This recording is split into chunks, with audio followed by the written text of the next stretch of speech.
Okay, so the next one we're going to take up is the second page, starting at question 5. Which of the following best describes why calcium chloride is a solid at room temperature while water is a liquid? And don't forget, you need to use your sliding mental model with the melting point and boiling point. So it's a solid, then a liquid, then a gas, because don't forget, a solid turns to a liquid at its melting point, and a liquid turns to gas at the boiling point. Okay, so it says calcium chloride is a solid at room temperature. So that means this is calcium chloride. It's a little bit higher. Okay, so which means its melting point is higher and its boiling point is higher. Okay, so just remember our sliding model. Okay, so calcium chloride has a higher melting point than water. Does it have a higher melting point? Yes, it does.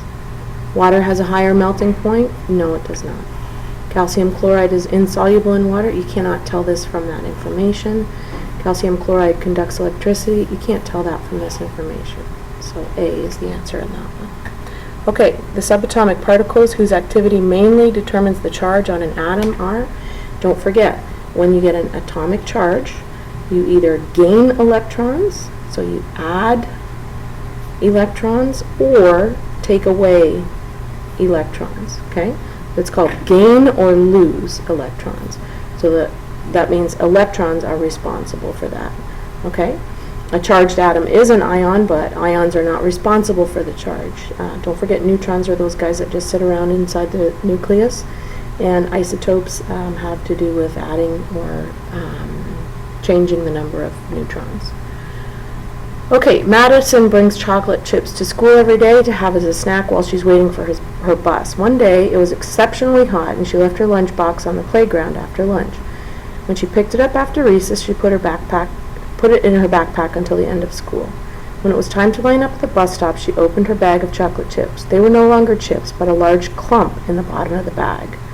What is the reason her chocolate chips appeared so different? Okay, so you got to imagine that she's got these chocolate chips in her bag, and here's what you have to do.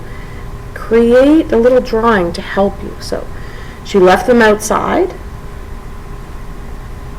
We don't know what happened there. And then when she got them at the end of the day, it was just a big clump. Okay, so how did they get from here to here? What did they go through here? So I'm thinking she left them outside on the playground, so it must have been pretty hot. So I imagine that they melted and probably became sort of like a liquid state. And then when she put them back in her classroom, then that liquid solidified again. But they wouldn't solidify back into little chips. That would be a miracle. They just solidified into a big clump. Okay. So the chocolate reached the boiling point? I doubt it, okay? Because if they boiled, then it would have been boiling outside. It wouldn't have been very safe for people to be when chocolate's boiling point. The chocolate reached the melting point.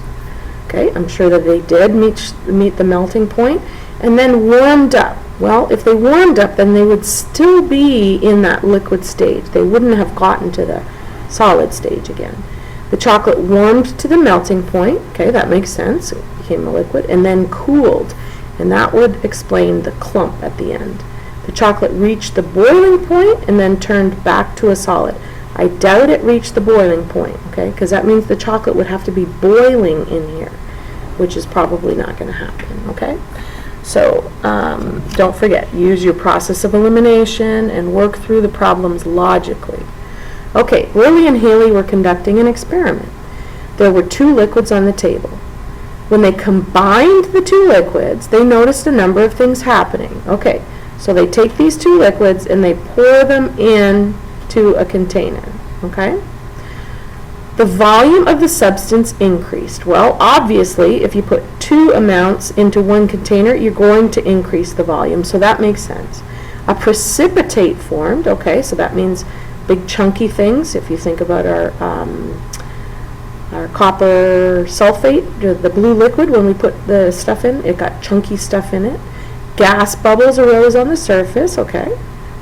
And the liquid changed from a bright red to a milky white. Okay, so right as soon as you see that, gas bubbles, precipitate formation, and color change, you know that a chemical change has happened. Okay, so the chemical change evidence is a gas, precipitate, and color change. Those are the three things that are evidence of a chemical change. And this says, which of the above does not provide evidence? Well, the volume change does not tell you that there was a chemical change taking place. So number one is not evidence of a chemical change. Okay, in the table below, who has the item that is considered a substance? Okay, you have to remember what a substance is. That's the same components every single time.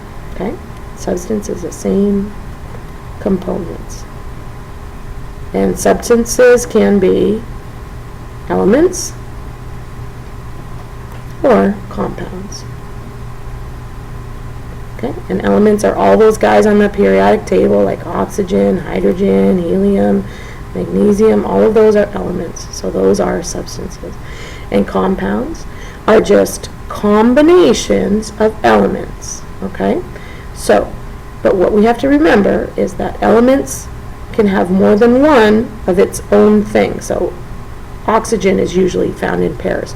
So this is an element still because it only contains one type of atom. Compounds like water and glucose contain more than one type of atom. See, it's got hydrogen and oxygen, carbon, hydrogen, oxygen. Okay, so what we need to remember is that compounds are chemical formulas that have more than one atom. Okay, so Coca-Cola, that's a recipe, so it's not a substance. Glucose is a substance because it has a chemical formula, it's a compound. Butter would be a recipe, and milk would be a recipe. Okay, so substances. Calling teachers, please go to room 217 for parent conference. Mrs. O'Neill, Mrs. Madison, Mr. Okay, sorry about that. So that means Cristobal has the substance, okay? So things with chemical formula.